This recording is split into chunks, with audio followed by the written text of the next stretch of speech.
again, everybody. I'm Dusk. Welcome to Realm of the Sacred Roots.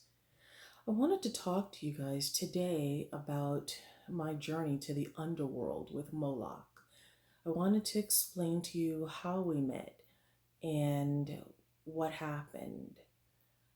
At the time, I had a lot of dealings with demons, and one day I was sleeping and I laid there as I was waking up and I felt a presence near me and I asked who it was.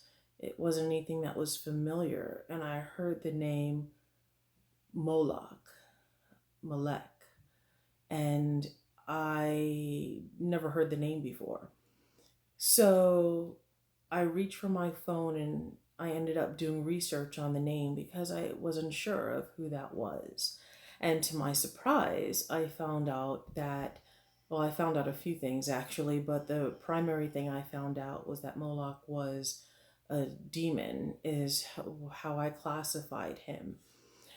If you look online and you do some research on him, you'll find out quite a few different things.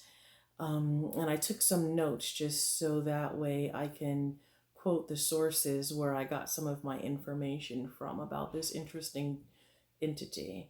Um, in John Milton's Paradise Lost, which was written in 1667, he states that Moloch is one of the greatest warriors of the fallen angels. He was also listed among the chief of Satan's angels, which I thought was interesting. He also appears as part of medieval demonology as a prince of the underworld. So these were the things that I was learning as I was doing research on this entity. I also did some biblical searching as well to see what they also said about what the book said about Moloch, because he was also written in as a Canaanite god. And so that's where the confusion came in. I had some uh, sources that said he was a fallen angel, and now some sources say that he's a demon, and then I look into the Bible and they speak of him as a Canaanite god. Which one was he? What is he? So 1 Corinthians 10:20 says, "No, but the sacrifices of pagans are offered to demons, not to God, and I do not want you to be participants with demons." And then there was another scripture that I wrote down that was in Psalms 106, and it started in verse 37, which said, "Yea, they sacrifice their sons and their daughters unto devils, and shed innocent blood, even the blood of their sons and of their daughters, whom they sacrificed unto the idols of Canaan, and the land was polluted with blood."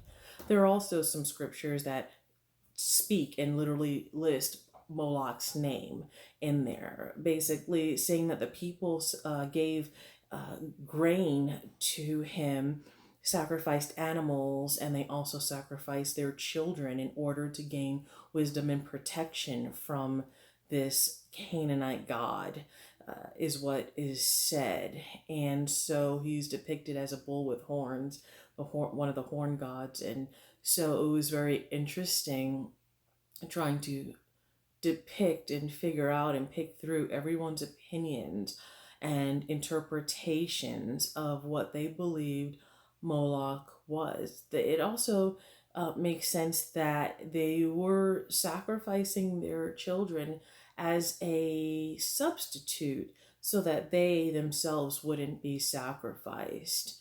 So that's basically what we're talking about when we're talking about Moloch. He was feared and they definitely wanted protection from him. Why he came to me is probably another story for another time, so I can explain to you why this particular entity showed up in my life. But besides all of that, right now, I ended up traveling. One day I was sleeping and he came to me again for the second time. I was sleeping, and this time I wasn't going to let him go without following him.